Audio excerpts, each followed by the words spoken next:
हाँ तो विद्यार्थियों, जैसा कि हम पढ़ रहे थे, he has read a book, इसको चेंज करेंगे। सबसे पहले हमने ऑब्जेक्ट लिख दिया ए बुक, उसके बाद में हेल्पिंग वर्ब लिखा, हैज़ है तो हैज़ के साथ बीन लग गया, रीड वर्ब की थर्ड फॉर्म लिखा, बाय लिखा, और उसके बाद में सब्जेक्ट लिखना था, सब्जेक्ट ही क्या है, प्रोनाउन। प्रोनाउन है तो प्रोनाउन की थर्ड फॉर्म क्या लिखी जाएगी, हिम लिखी जाएगी। ठीक है, नेक्स्ट सेंटेंस देखते हैं। She will cook food, she will cook food, इसको चेंज करना है हमें। सी सब्जेक्ट है, विल हेल्पिंग वर्ब है, कुक वर्ब है, और फूड ऑब्जेक्ट है।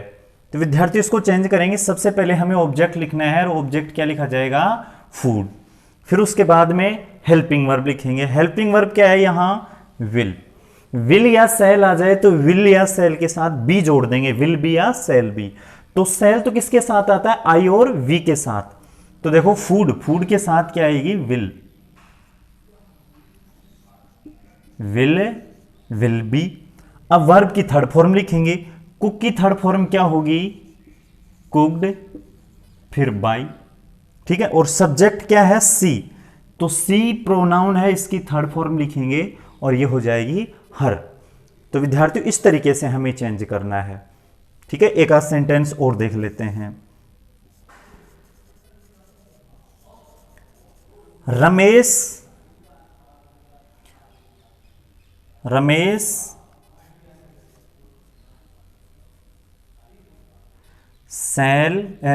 Will tell me, Ramesh will tell me. तो रमेश क्या है यहां, सब्जेक्ट, विल क्या है, हेल्पिंग वर्ब, टेल क्या है, वर्ब, और मी ऑब्जेक्ट। तो सबसे पहले क्या लिखेंगे हम, ऑब्जेक्ट लिखेंगे। ऑब्जेक्ट मी है, तो मी देखो प्रोनाउन की थर्ड फॉर्म है, और इसको सब्जेक्ट में चेंज करेंगे तो ये प्रोनाउन की फर्स्ट फॉर्म हो जाएगी।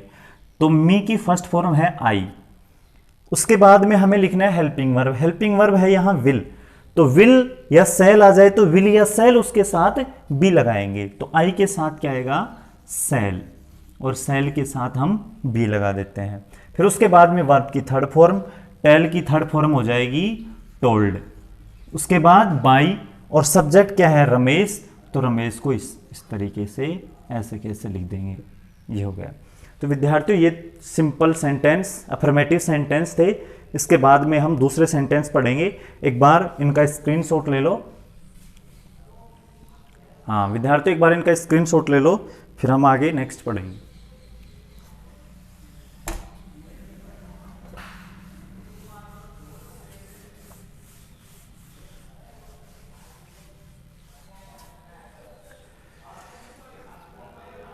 अब सेंटेंस पढ़ेंगे हम अनइम्पोर्टेंट सेंटेंस।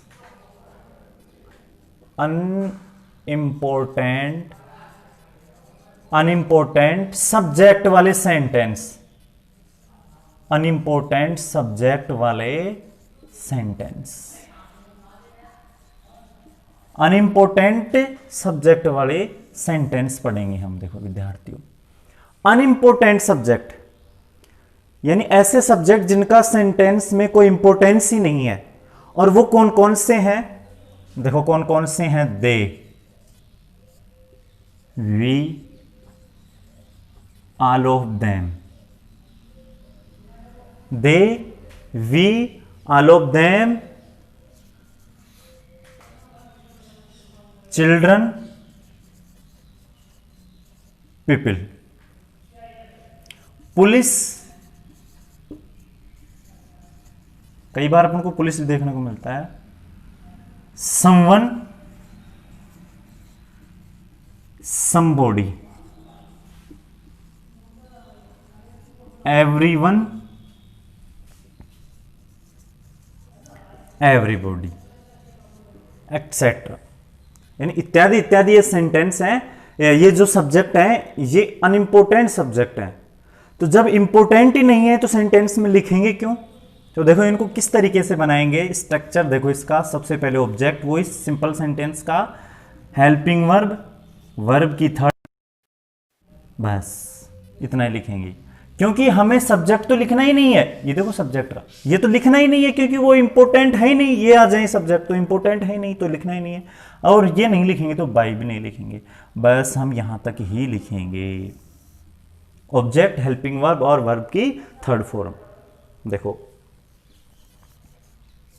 फर्स्ट सेंटेंस है दे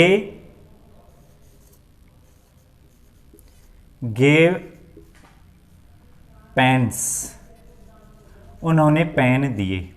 दे गेव पेन्स, दे सब्जेक्ट है, गेव वर्ब है और पेन्स क्या है? ऑब्जेक्ट। सबसे पहले ऑब्जेक्ट लिखेंगे तो ऑब्जेक्ट हो गया पेन्स। ठीक है विद्यार्थियों, पेन्स। उसके बाद में हेल्पिंग वर्ब, और हेल्पिंग वर्ब इसमें नहीं है तो वर्ब को देखेंगे, और वर्ब है सेकंड फॉर्म। सेकंड फॉर्म है तो वोज या वर लिखेंगे तो पेन्स के साथ वर आएगा विद्यार्थियों। और उसके बाद में वर्ब की थर्ड फॉर्म, पेन्स वर गेव की थर्ड फॉर्म क्या हो जाएगी? गिवन। उसके बाद में बाई और सब्जेक्ट नहीं लिखेंगे क्योंकि सब्जेक्ट इसमें दे है, और दे क्या है विद्यार्थियों? अनइंपॉर्टेंट सब्जेक्ट है, इसलिए इसको नहीं लिखेंगे, बस इतना ही लिखेंगे। एक सेंटेंस और देखते हैं। वी रीड ए नोवेल, हम एक उपन्यास पढ़ते हैं। तो वी क्या हो गया इसमें? सब्जेक्ट, रीड वर्ब और ए नोवेल क्या हो गया? ऑब्जेक्ट हो गया। तो देखो ऑब्जेक्ट क्या होगा? ए नोवेल। हेल्पिंग वर्ब इसमें नहीं है, नहीं है तो ये कौन सी हो गई? वर्ब की फर्स्ट फॉर्म मान लेते हैं इसको। वर्ब की फर्स्ट फॉर्म है तो क्या हो जाएगा? Is. A novel is. Read की थर्ड फॉर्म रीड। फिर बाई और वी नहीं लिखेंगे क्योंकि वी कैसा है? अनइंपॉर्टेंट सब्जेक्ट है। ठीक है विद्यार्थियों, लेकिन देखो पीपल, समवन और समबॉडी। देखो सम पीपल, अगर सम पीपल आ जाए या मैनी पीपल आ जाए, सम पीपल या मैनी पीपल, तो ये तो क्या है? ये तो इंपॉर्टेंट हैं, ये तो इंपॉर्टेंट है। कहीं तुम इनको भी अनइंपॉर्टेंट बता दो। सम पीपल और मैनी पीपल कहीं भी आ जाए सब्जेक्ट के रूप में और उसको पैसिव वॉइस बनाना हो तो बाई प्लस इनको लिखेंगे क्योंकि ये इंपॉर्टेंट है। हाँ, अगर अकेला पीपल आ जाए तब नहीं लिखेंगे, समवन आ जाए तो भी नहीं लिखेंगे, समबडी आ जाए तो भी नहीं लिखेंगे, लेकिन सम पीपल और मैनी पीपल आ जाए तो ये इंपॉर्टेंट है, इसको लिखेंगे। जैसे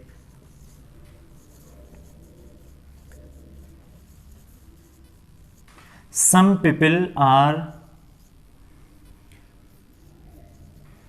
people are playing cards, some people are playing cards, कुछ व्यक्ति ताश खेल रहे हैं। तो कार्ड्स हो गया ऑब्जेक्ट, तो सबसे पहले हम लिखेंगे कार्ड्स। हेल्पिंग वर्ब इसमें आर है तो कार्ड्स के साथ आएगी आर बीइंग।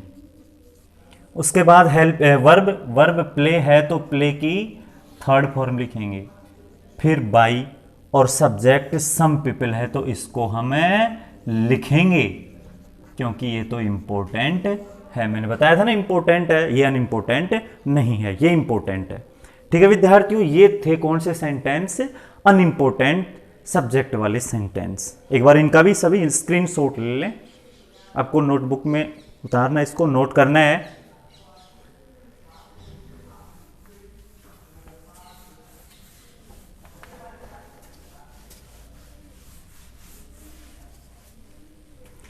इसके बाद है डबल ऑब्जेक्ट वाले सेंटेंस।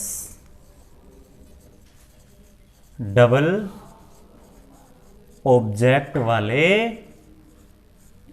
सेंटेंस अर्थात ऐसे सेंटेंस जिनमें ऑब्जेक्ट ही दो आएंगे, ऐसे सेंटेंस जिनमें ऑब्जेक्ट ही दो आएंगे। तो देखो उसका सूत्र किस तरीके से होगा, किस तरीके से होगा। एक बार मैं आपको एक सेंटेंस लिखता हूं। The teacher taught us English. The teacher taught us English. मैंने जो पैसिव वॉइस की फर्स्ट क्लास थी उसमें समझाया था आपको कि ऑब्जेक्ट को कैसे पहचाना जाए। अगर क्या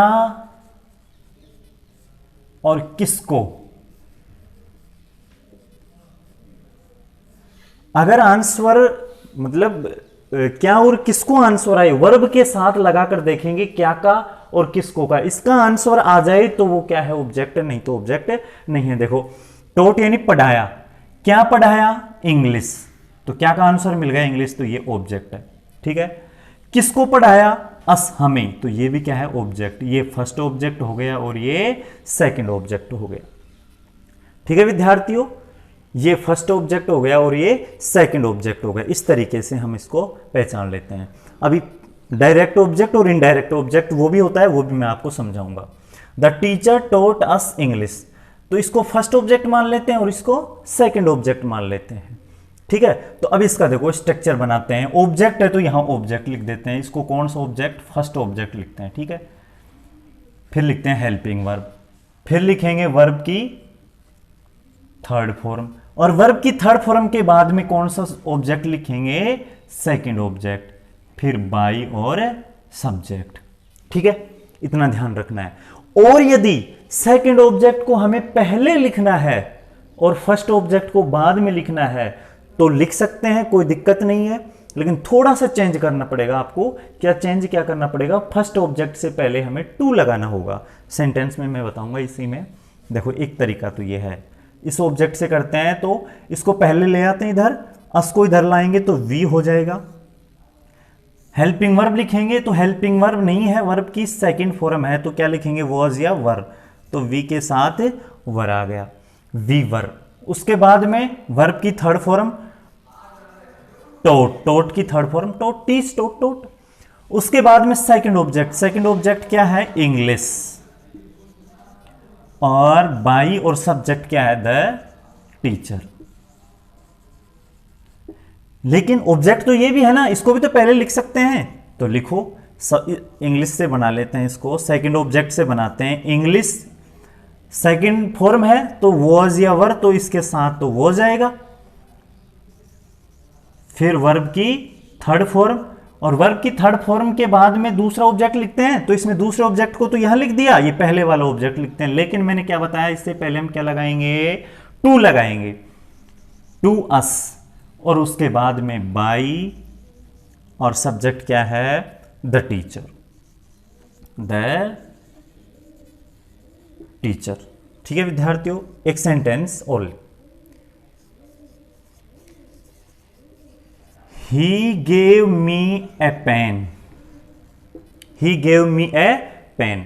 He क्या है, यहां सब्जेक्ट है, gave वर्ब है, me ऑब्जेक्ट है, a pen भी ऑब्जेक्ट है। देखो उसने मुझे दिया, उसने क्या दिया, पेन दिया। किसको दिया, मुझे दिया। दोनों ऑब्जेक्ट हो गए, इसको हम फर्स्ट मान लेते हैं, इसको सेकंड ऑब्जेक्ट मानते हैं। ठीक है विद्यार्थियों, अब देखो इस ऑब्जेक्ट से बनाते हैं तो इसको ले आए इधर, तो आई, वर्ब की सेकंड फॉर्म है, और वर्ब की सेकंड फॉर्म है तो वॉज या वर, तो आई के साथ क्या हो जाएगा, वॉज, आई वॉज। ठीक है, इधर वर्ब की थर्ड फॉर्म, गेव है तो गेव की थर्ड फॉर्म क्या हो जाएगी, गिवन। ठीक है विद्यार्थियों, उसके बाद में सेकंड ऑब्जेक्ट, सेकंड ऑब्जेक्ट क्या है, ए पेन, फिर बाई, और सब्जेक्ट क्या है यहां, ही, तो ही की थर्ड फॉर्म हिम। इसको दूसरे तरीके से बनाते हैं, ए पेन को पहले लिखते हैं, ए पेन, ए पेन, उसके बाद में वही हेल्पिंग वर्ब लिखेंगे, वर्ब की सेकंड फॉर्म है, सेकंड फॉर्म है तो वॉज या वर, ए पेन के साथ क्या आएगी, वॉज।